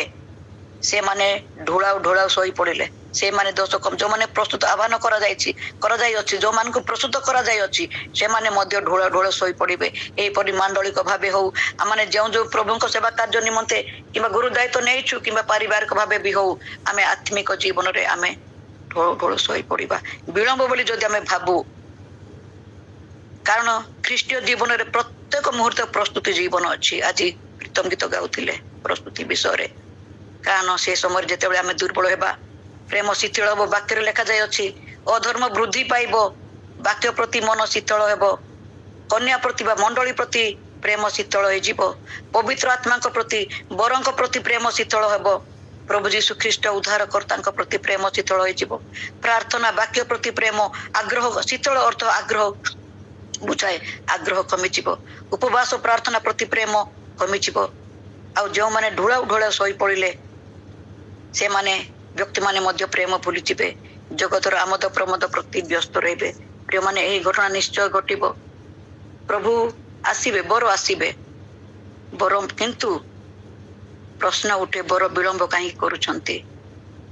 ଏଠି ଉତ୍ତର ଆମେ ଆଲୋଚନା କରିବା, ଏହା ତାଙ୍କର ଇଚ୍ଛା, ତାଙ୍କର ସମୟ ରହିଅଛି। ତାଙ୍କ ଦୃଷ୍ଟିରେ ସମସ୍ତେ ଯେପରି ମନ ପରିବର୍ତ୍ତନ କରିବେ। ଯୋଉମାନେ ଅପ୍ରସ୍ତୁତ ହେଇ ଅଛନ୍ତି, ସେ ଅପ୍ରସ୍ତୁତ ଦେଖୁଅଛନ୍ତି, ସେଥିପାଇଁ ହୁଏତ ସେ ବିଳମ୍ବ କରିଥାଇ ପାରନ୍ତି। ଆମର ଅଯୋଗ୍ୟତା ହେତୁ, ଆମର ଅପ୍ରସ୍ତୁତି ହେତୁ ହୁଏତ ସେ ବିଳମ୍ବ କରିଦେଇ ପାରନ୍ତି। ଆମର ମନ ପରିବର୍ତ୍ତନ ହଉ, ସେଥିପାଇଁ ହୁଏତ ସେ ବିଳମ୍ବ କରିଥାଇ ପାରନ୍ତି। ପ୍ରିୟମାନେ, ଦ୍ୱିତୀୟ ପିତର 3:9 ଲେଖାଯାଏ,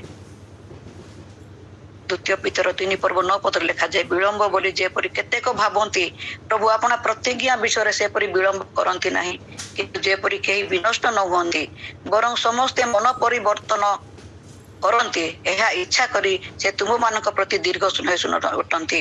ଆପଣ ମାନେ, ମୁଁ ଏବଂ ସମସ୍ତେ ବରକୁ ପାଛୋଟି ନେବା ପାଇଁ ସୁସଜ୍ଜିତା କନ୍ୟା ମାନେ ଯେପରି ଅପେକ୍ଷାକାରୀ, ସମସ୍ତେ ମନ ପରିବର୍ତ୍ତନ କରିବା। ଢୋଳାଉ ଶୋଇ ପଡିଥିବା ଲୋକମାନଙ୍କ ପାଇଁ ବଳ ବିଳମ୍ବ କରୁଅଛନ୍ତି, ଆପଣଙ୍କ ପାଇଁ, ମୋ ପାଇଁ। ଆଉ ଯୋଉମାନେ ଆହ୍ୱାନ ପ୍ରାପ୍ତ ହଉଅଛନ୍ତି, ଯୋଉମାନେ ଢୋଳ ଶୋଇ ପଡିଅଛନ୍ତି, ସେମାନଙ୍କ ନିମନ୍ତେ ହୁଏତ ଆମର ବର ବିଳମ୍ବ କରୁଅଛନ୍ତି। କାରଣ ତାଙ୍କ ହାତରେ କୁଲା ଅଛି, ସେ ପାଛୁଡିବେ, ତାଙ୍କ ହାତରେ ଚାଲୁଣି ଅଛି, ସେ ଚଲେଇବେ। କେବଳ ଉତ୍ତମ ଲୋକମାନଙ୍କୁ ସେ ଧରି ରଖିବେ। ଯେଉଁମାନେ ମଙ୍ଗଳ ପାଇଥିବା ଲୋକ, ତୈଳ ପାଇଥିବା ସତ୍ତ୍ୱେ ଯେଉଁମାନେ ଅବହେଳା କରିବେ, ସେମାନେ ମଧ୍ୟ ଫେଲ ହେଇଯିବେ। ସେଥିପାଇଁ ବର ବିଳମ୍ବ କରିବାର ଆବଶ୍ୟକତା ରହିଅଛି। କାରଣ ତାଙ୍କର ଗୋଟେ ସମୟ ଅଛି, ଆସିବାର ଗୋଟେ ସମୟ ଅଛି, ଆଉ ଯିବାର ସମୟ ଅଛି। ଲେଖାଯାଏ, ତାଙ୍କ ବିଷୟରେ ଲେଖାଯାଏ, ପରମ ପ୍ରଭୁଙ୍କ ବିଷୟରେ, କାଳ ସମ୍ପୂର୍ଣ୍ଣ ହୁଅନ୍ତେ ପିତା ଆପଣା କଳସ୍ଥ ପୁତ୍ରଙ୍କୁ ଜଗତକୁ ପ୍ରେରଣ କଲେ, ତାହା ତାଙ୍କର ଇଚ୍ଛା। ପ୍ରିୟମାନେ, ଯେପରି ଆମେ ସମସ୍ତେ ମନ ପରିବର୍ତ୍ତନ କରୁ, ସେଥିପାଇଁ ହୁଏତ ପ୍ରଭୁ ବିଳମ୍ବ କରୁଛନ୍ତି। ଆଜିର ଆମର ମୁଖ୍ୟ ବିଷୟ ହେଲା, ବର ଅର୍ଦ୍ଧରାତ୍ର ପର୍ଯ୍ୟନ୍ତ ଅପେକ୍ଷା କରୁଅଛନ୍ତି। ଏହି ଅର୍ଦ୍ଧରାତ୍ରରେ ବର ଆସିବେ। ତେବେ ପ୍ରଶ୍ନ ଉଠେ, ଏହି ଅର୍ଦ୍ଧରାତ୍ର ପାଇଁ ବର କାହିଁକି ଅପେକ୍ଷା କରିଛନ୍ତି? ଅର୍ଦ୍ଧରାତ୍ରରେ ହିଁ ବର କାହିଁକି ଆସିବେ? ବିଳମ୍ବ କରିବାର କାରଣ ହୁଏତ ଆମେ ଭାବୁ ତାଙ୍କର ଗାଡି ପଙ୍କଚର ହେଲା କି ତାଙ୍କର ସୁଟ ବୁଟ ସିଲେଇବାରେ କଣ ଅବହେଳା ହେଲା କି, ତାହା ତ ଜାଗତିକ ବିଷୟ। ତାହା ନୁହେଁ ପ୍ରିୟମାନେ, ବର ଅର୍ଦ୍ଧରାତ୍ରକୁ ଅପେକ୍ଷା କରିଛନ୍ତି, କାରଣ ସେହି ଅର୍ଦ୍ଧରାତ୍ର ସମୟକୁ ସେ ନିରୂପଣ କରିଅଛନ୍ତି ଆସିବାକୁ। ସେ ଅର୍ଦ୍ଧରାତ୍ରକୁ ନିରୂପଣ କରିଅଛନ୍ତି। ଆମେ ଆଗରୁ ଶୁଣୁଛୁ ଅର୍ଦ୍ଧରାତ୍ର ସେ ଆସିବେ, ଦିନ ବେଳେ ଆସିବେ ନାହିଁ। ଦିନ ବେଳେ ଆଉ ରାତ୍ରିର ଅର୍ଥ ଅନେକ ଅଛି, ଆପଣ ମାନେ ବି ଜାଣିଥିବେ ଶୁଣିଥିବେ, କିନ୍ତୁ ଅନେକ ଆଲୋଚନା କରିବାର ସମୟ ନାହିଁ। କିନ୍ତୁ ଆମେ ଏତିକି ଜାଣୁ ଅର୍ଦ୍ଧରାତ୍ର ସମୟକୁ ପ୍ରଭୁ ସମୟ ନିରୂପଣ କରିଅଛନ୍ତି। ଏଥିପାଇଁ ଜ୍ଞାନର ଆବଶ୍ୟକତା ରହିଛି। ବିଳମ୍ବ କାହା ପାଇଁ? ଯେଉଁମାନେ ଢୋଳ ଢୋଳ ଶୋଇ ପଡିଛନ୍ତି ସେମାନଙ୍କ ପାଇଁ ବିଳମ୍ବ ବୋଲି ମନେ ହୁଏ। ଆମେ ଆସିବେ ଆସିବେ ବିଳମ୍ବ କରି ଆମେ ଯୋଉମାନେ ଅଛୁ, ଯୋଉମାନେ ଆହ୍ୱାନ ପ୍ରାପ୍ତ, ପଦବୀ ପ୍ରାପ୍ତ ଆଉ ବିଶ୍ୱାସୀ ସମସ୍ତଙ୍କ ନିମନ୍ତେ ଏଟା ବୁଝାଏ। ଆମେ ଢୋଳାଇ ଢୋଳ ଶୋଇ ପଡୁଅଛୁ, କିନ୍ତୁ ବର ତ ସେ ଅର୍ଦ୍ଧରାତ୍ର ସମୟକୁ ନିରୂପଣ କରିଛନ୍ତି। ଆମେ ଦିବସରୁ ସକାଳେ ଅପେକ୍ଷା କଲେ କଣ ହବ? ବରର ଅର୍ଦ୍ଧରାତ୍ରକୁ ସେ ନିରୂପଣ କରିଛନ୍ତି। ସେ ସେଇ ସମୟରେ ହିଁ ଆସିବେ ପ୍ରିୟମାନେ। ରାତ୍ର ରାତ୍ର ମାତ୍ର କାହିଁକି ଅର୍ଦ୍ଧରାତ୍ର? ଆମେ ତ ରାତ୍ର କହୁଛୁ, କିନ୍ତୁ ସେ ଅର୍ଦ୍ଧରାତ୍ର, ଅର୍ଦ୍ଧରାତ୍ର ବାଇବଲର ମତରେ ଅର୍ଦ୍ଧରାତ୍ର କାହାକୁ ବୁଝାଏ? ଆମର ଜଗତର କଲଚର ଅନୁସାରେ ବର ତ ଦିନ ବେଳେ ଆସନ୍ତି, ବିବାହ କରିବା ପାଇଁ ଦିନ ବେଳେ ଆସନ୍ତି। ଅର୍ଦ୍ଧରାତ୍ରରେ ବର ଆସିବାର ଆମେ କେବେ ବି ଶୁଣି ନାହୁଁ, କିନ୍ତୁ ଏହି ବର ଅର୍ଦ୍ଧରାତ୍ରରେ ହିଁ ଆସିବା ପାଇଁ ନିରୂପଣ କରିଛନ୍ତି। ଆମେ ଅନେକ ଜାଣିଅଛୁ ରାତ୍ର ସମୟକୁ ବାକ୍ୟରେ ଶୟତାନର ସମୟ କୁହାଯାଏ, ବାକ୍ୟରେ କ୍ଲେଶର ସମୟ ବି କୁହାଉଛି। ରାତ୍ରି ସମୟରେ ବାଇବଲକୁ ଶୟତାନର ସମୟ ମଧ୍ୟ କୁହାଉଛି। ରାତ୍ରି ସମୟକୁ ରୋଦନ କ୍ଲେଶର ସମୟ କୁହାଯାଉଛି। ଆମେ ଦିବସର ସନ୍ତାନ ଅଟୁ।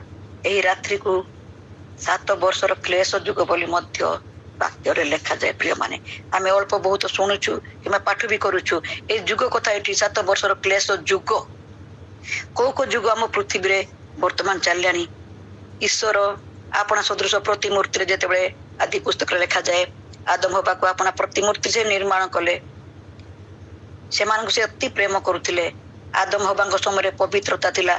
ଆଉ ପରମେଶ୍ୱର ଦିନାବସାନ ପରେ ଆସି ସେମାନଙ୍କ ସହିତ ଗମନାଗମନ କରୁଥିଲେ, କଥୋପକଥନ କରୁଥିଲେ।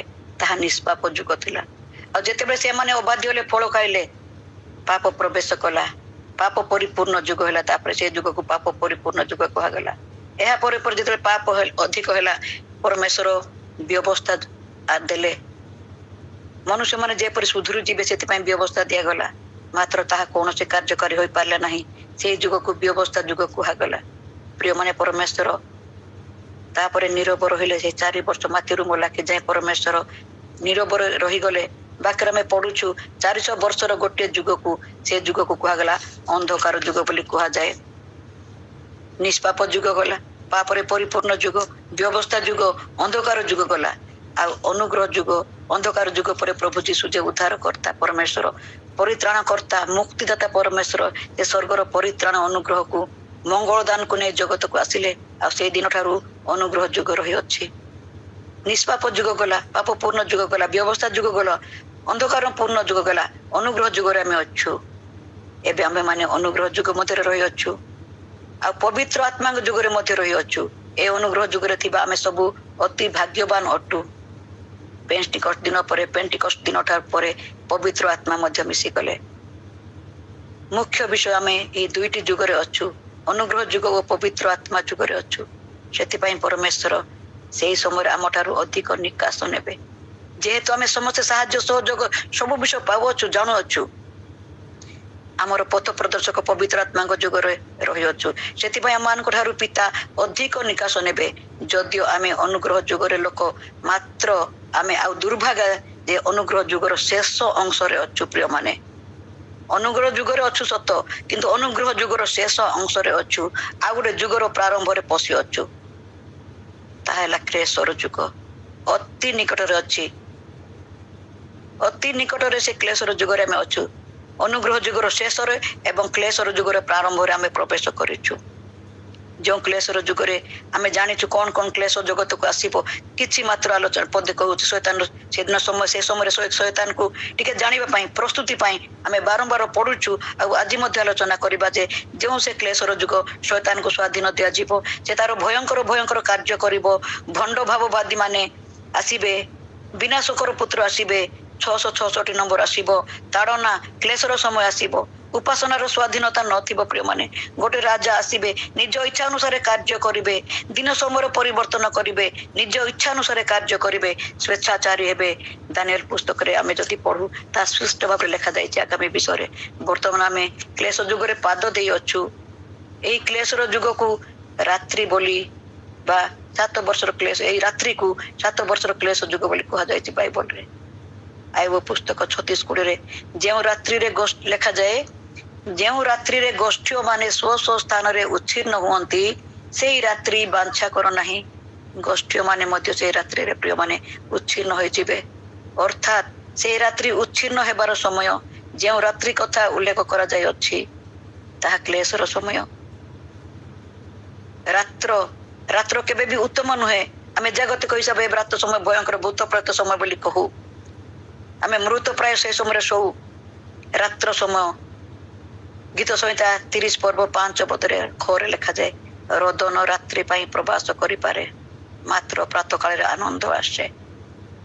ଆମେ ଯେତେବେଳେ ଶାରୀରିକ କଷ୍ଟ ପାଇଥାଉ, ଏ ପ୍ରଭୁ ଏ ରାତ୍ରି କେତେବେଳେ ପାଇବ, କେତେବେଳେ ସକାଳ ହବ, ଏହିପରି ଅପେକ୍ଷା କରିଥାଉ। ସେ ରାତ୍ରି ସମୟ ପାଇଁ, ରାତ୍ରି ସମୟ କଥା ଆମେ ଏଠି ଆଲୋଚନା କରୁଛୁ। ରାତ୍ରି ହସ ଖେଳ ପାଇଁ ନୁହେଁ, ବରଂ ରୋଦନ କ୍ଲେଶର ସମୟ ଅଟେ। ଆମର ମିଖା ପୁଣି ଦେଖିବା 3 ପର୍ବ 6 ପଦରେ, ମିଖା 3 ପର୍ବ 6 ପଦରେ ଏମିତି ଲେଖାଯାଏ, ଏ ହେତୁ ତୁମ୍ଭେ ମାନେ ଯେପରି କୌଣସି ଦର୍ଶନ ନ ପାଇବ, ଏଥିପାଇଁ ତୁମମାନଙ୍କ ପ୍ରତି ରାତ୍ରି ହେବ, ଓ ତୁମ୍ଭେ ମାନେ ଯେପରି ମନ୍ତ୍ର ଶୂନ୍ୟ ହେବ, ଆଉ ଭବିଷ୍ୟତ ବକ୍ତା ଗଣ ଉପରେ ସୂର୍ଯ୍ୟ ଅସ୍ତଗତ ହେବ। ପ୍ରିୟମାନେ, ତାହା ପରମେଶ୍ୱରଙ୍କ ଦର୍ଶନ ନ ପାଇବାର ସମୟ। ଏହିପରି ସମୟ ଆସୁଅଛି, ଆମେ ପ୍ରଭୁଙ୍କର ଦର୍ଶନ ପାଇବା ନାହିଁ, ଦର୍ଶନ ନ ପାଇବାର ରାତ୍ରି ଆସୁଅଛି ବୋଲି ଲେଖାଯାଇଅଛି। ଅର୍ଥାତ୍ ଏହା କ୍ଲେଶର ସମୟ। ଶୈତାନକୁ ଛାଡି ଦିଆଯିବ। ଅନେକ ଭଣ୍ଡ ଭାବବାଦୀ ଆସି ଆଶ୍ଚର୍ଯ୍ୟ କର୍ମ କରିବେ। ଅନେକ ଲୋକ ଭ୍ରାନ୍ତ ହେବେ, ଯେହେତୁ ଢୁଳ ଢୁଳ ଆମେ ଶୋଇ ପଡିଅଛୁ, ପ୍ରେମ ଶିଥିଳ ହେଇଅଛି। ଏହି ପ୍ରକାର ଘଟଣା ଘଟିବ ବୋଲି ଏଠି ଲେଖାଯାଏ। ବିଭିନ୍ନ ପ୍ରକାର ଘଟଣା ଘଟିବ। ଏହା ଅନେକ ଲୋକ ଦେଖିବେ, ଆଶ୍ଚର୍ଯ୍ୟ ହେବେ, ଏଇ କଥା କେବେ ଶୁଣିନଥିଲୁ, ଦେଖିନଥିଲୁ କହିବେ। ଏହି ପ୍ରକାର ରାତ୍ରି ଆସୁଅଛି। ରାତ୍ରିକୁ କ୍ଲେଶର ଯୁଗ ବୋଲି ମଧ୍ୟ କୁହାଯାଉଅଛି। ଆଉ ମୁଖ୍ୟ ବିଷୟ, ପ୍ରଭୁ ଯୀଶୁ ଯେତେବେଳେ ଜଗତରେ ଥିଲେ, ଜନ୍ମାନ୍ଧକୁ ସୁସ୍ଥ କରିଥିଲେ, ସେଇ ଘଟଣାରେ ପ୍ରକାଶ କରିଅଛନ୍ତି। ସେ ଆଶ୍ଚର୍ଯ୍ୟ କାର୍ଯ୍ୟ କରିଅଛନ୍ତି। ସେ ଆମକୁ ମଧ୍ୟ କହିଅଛନ୍ତି, ଏହିପରି ସମୟ ଆସୁଅଛି, ଆମେ ପ୍ରେରଣକର୍ତ୍ତାଙ୍କର କାର୍ଯ୍ୟ କରିପାରିବା ନାହିଁ। ଯୋହନ ପୁସ୍ତକ 9 ପର୍ବ 4 ପଦରେ ଲେଖାଯାଏ, ଦିନ ଥାଉ ଥାଉ ମୋହର ପ୍ରେରଣକର୍ତ୍ତାଙ୍କ କର୍ମ କରିବା ଆମ୍ଭମାନଙ୍କ କର୍ତ୍ତବ୍ୟ। ଯେଉଁ ସମୟରେ କେହି କର୍ମ କରିପାରେ ନାହିଁ, ଏପରି ରାତ୍ରି ଆସୁଅଛି। ଏହିପରି ସମୟ ଆସୁଛି ପ୍ରିୟମାନେ, ଆମେ ପ୍ରେରଣକର୍ତ୍ତାଙ୍କର କାର୍ଯ୍ୟ କରିପାରିବା ନାହିଁ। ପ୍ରେରଣକର୍ତ୍ତାଙ୍କର କାର୍ଯ୍ୟ କରିବା ପ୍ରତ୍ୟେକଙ୍କର କର୍ତ୍ତବ୍ୟ, କିନ୍ତୁ ଏହିପରି ରାତ୍ରି ଆସୁଅଛି, ସେ କାର୍ଯ୍ୟ କରିପାରିବା ନାହିଁ। ଅର୍ଥାତ୍ ଯେଉଁ ରାତ୍ରିକୁ ଏହା ବୁଝାଏ ଯେ କ୍ଲେଶର ରାତ୍ରି ବା କ୍ଲେଶର ସମୟକୁ ବୁଝାଏ, ସେ 7 ବର୍ଷର ଭୟଙ୍କର କ୍ଲେଶ ଆସୁଅଛି। ଆତ୍ମପ୍ରିୟ ଲୋକମାନେ ହେବେ, ଧନଲୋଭୀ ହେବେ, ଆତ୍ମଗର୍ବୀ ହେବେ, ବିଶ୍ୱାସଘାତକତା ହେବେ, ଅମିଳନ ପ୍ରିୟ ହେବ, ଅପବିତ୍ର ହେବେ, ଅକୃତଜ୍ଞ ହେବେ, ଦୁଃସାହସିକ ହେବେ, ଦାମ୍ଭିକ ହେବେ, ଆଉ ବିଳାସ ପ୍ରିୟ ହେବେ। ପ୍ରିୟମାନେ, ସେହିପରି ସମୟ ଆସୁଅଛି, ଯେହେତୁ ଆମେ ବିଳମ୍ବ ବୋଲି ଭାବିଥାଉ। ଏହି ରାତ୍ରିର ପ୍ରାରମ୍ଭିକ ସମୟର ଆରମ୍ଭରେ ଏହି ପ୍ରକାର ଘଟଣା ଘଟିବ। ଜଗତରେ ଶୈତାନ ଆମୋଦ ପ୍ରମୋଦର ବିଷୟ ଉତ୍ପନ୍ନ କରିବ। ତାହା ଭୀଷଣ ସମୟ ଅଟେ। ବାଇବଲରେ କୁହାଯାଏ, ଦରଦାମ ବୃଦ୍ଧି ହେବ, ଦୁର୍ଭିକ୍ଷର ସମୟ ଆସିବ। ଏହି କ୍ଲେଶର ରାତ୍ରି, ଏହି ରାତ୍ରି ସମୟ ଅଟେ। ଏହି କ୍ଲେଶ ରାତ୍ରି ସମୟ ଅଟେ, ଯାହାକୁ ମହାକ୍ଲେଶ ବୋଲି ଯାହା ଉଲ୍ଲେଖ କରାଯାଇଅଛି। ମାଥ୍ୟୁ 24:22 ଲେଖାଯାଏ, ମହାକ୍ଲେଶ ସମୟ ଆସିବ, ନୂତନ ରୋଗ ଆସିବ, ନୂତନ ଭାଇରସ ଆସିବ, ନୂତନ ସଂକ୍ରମଣ ଆସିବ। ଆସିବାର ଏହି ରାତ୍ରିର ସମୟ ଅଟେ। ଧୀରେ ଧୀରେ ଆସିଯାଇଅଛି। କ୍ଲେଶର ଯୁଗ ଆରମ୍ଭ ହୋଇଅଛି। ଆମେ ଅନୁଭବ କରୁଛୁ, ଶୁଣୁଅଛୁ। ଏହି ରାତ୍ରି ମଧ୍ୟ ଯୁଦ୍ଧର ଜନରବ ଶୁଣିଅଛୁ। ଯନ୍ତ୍ରଣା କଷ୍ଟର ସମୟ ଅଟେ, ଆମେ ଶୁଣି ପାରୁଅଛୁ। ଇସ୍ରାଏଲ ଓ ପାଲେଷ୍ଟାଇନ ଆମେ ଦାଉଦଙ୍କ ସମୟରୁ ଶୁଣିବାକୁ ପାଉଅଛୁ।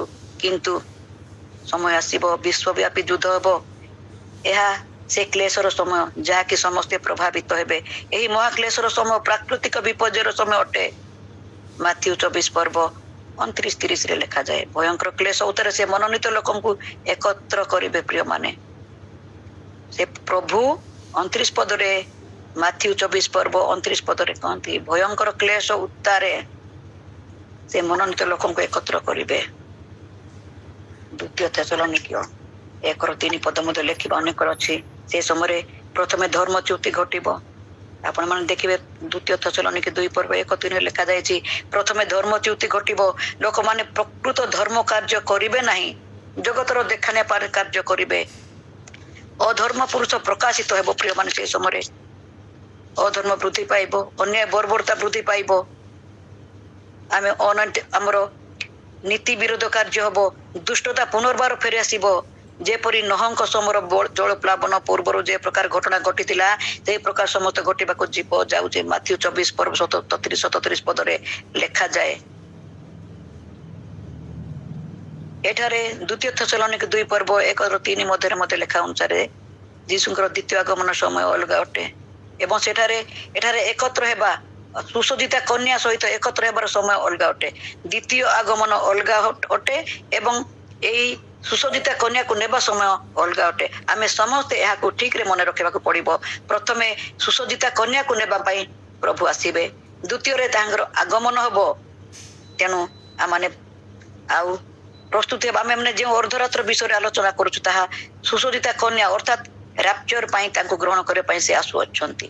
କିନ୍ତୁ ଆସିବା ସମୟରେ କିଛି ଲୋକ ଢୋଳା ଶୋଇ ପଡିଅଛନ୍ତି।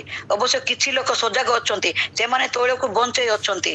ଆଉ କେତେ ଲୋକ ସେ ମଙ୍ଗଳ ଦାନକୁ ନ ନେଇ ସେଦିନ ସେମାନେ ଯୋଉ କନ୍ୟା ମାନେ ଦୋଷ ନିର୍ବୁଦ୍ଧି କନ୍ୟା ଯାହାକୁ କହୁ, ସେମାନଙ୍କ ତୈଳ ଅଭାବ ଥିଲା, ସେମାନଙ୍କୁ ସେ ସବୁ ସୁଯୋଗ ଦିଆଯାଇଥିଲା, ସେ ମଙ୍ଗଳ ଦାନ ଦିଆଯାଇଥିଲା, କିନ୍ତୁ ସେମାନେ ସେମାନେ ନ ନେଇ ଅପେକ୍ଷା କରିବାକୁ ଯାଇଥିଲେ।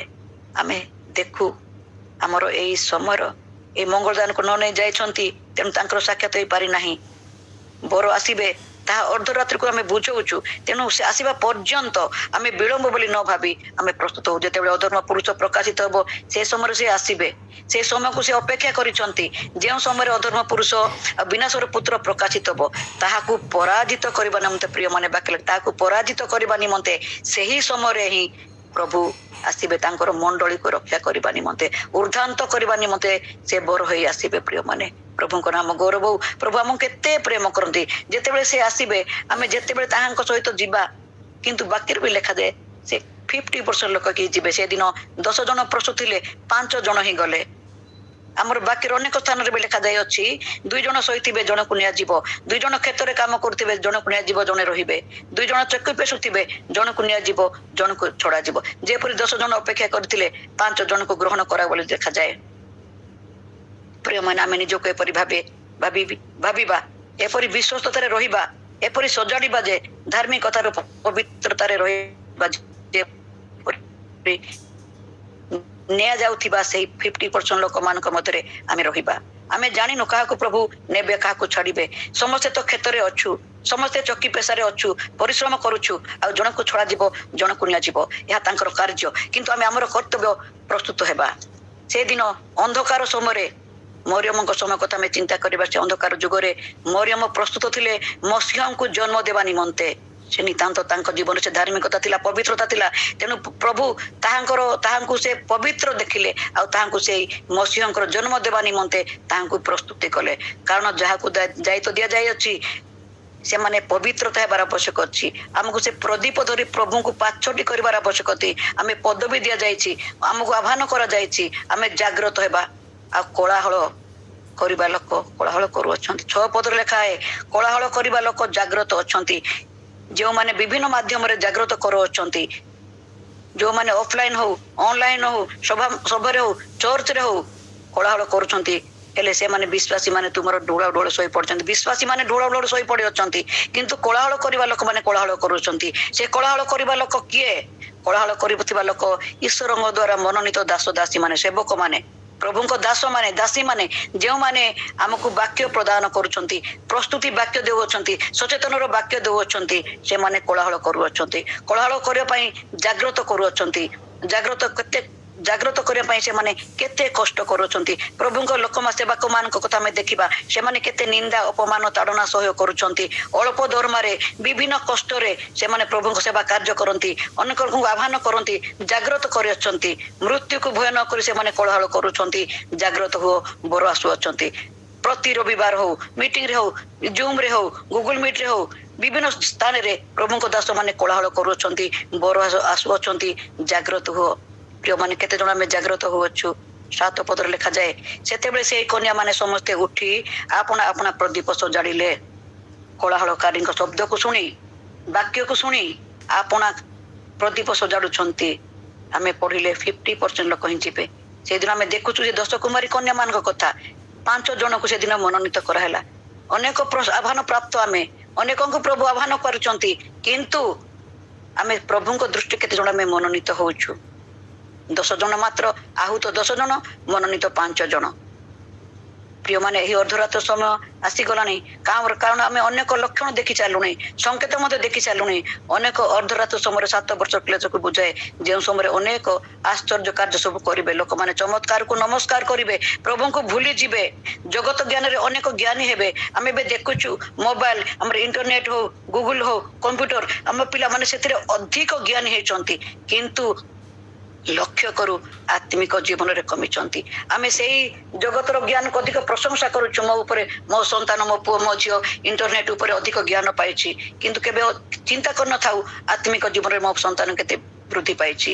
ଏଇ ଅଜ୍ଞାନତା ହେତୁ, ଜଗତ ଜ୍ଞାନ ହେତୁ ଏମାନେ ସବୁ ବିଭିନ୍ନ ନୀତି ବିରୋଧ କାର୍ଯ୍ୟ ମଧ୍ୟ କରିବେ। ବର ସେଇ ସମୟକୁ ଅପେକ୍ଷା କରୁଛନ୍ତି, ତାଙ୍କର ମନୋନୀତ ଲୋକମାନଙ୍କୁ ନେବା ପାଇଁ, ଉର୍ଦ୍ଧାନ୍ତ କରିବା ପାଇଁ ଆସିବେ। ଆମେ ମାନେ ପ୍ରସ୍ତୁତ ଅଛୁ କି? ବର ଆସିବାର କୋଳାହଳ ଚାଲିଛି, ଆମେ କି ପ୍ରକାର ପ୍ରସ୍ତୁତ ଅଛୁ? ବର ଆସିବେ, କୋଳାହଳ ଚାଲିଛି। ପ୍ରିୟମାନେ, ଜୋଏଲ ପୁସ୍ତକ 2 ପର୍ବ 12 ପଦରେ ଲେଖାଯାଏ, ଆମେ କିପରି ପ୍ରସ୍ତୁତ ହେବା?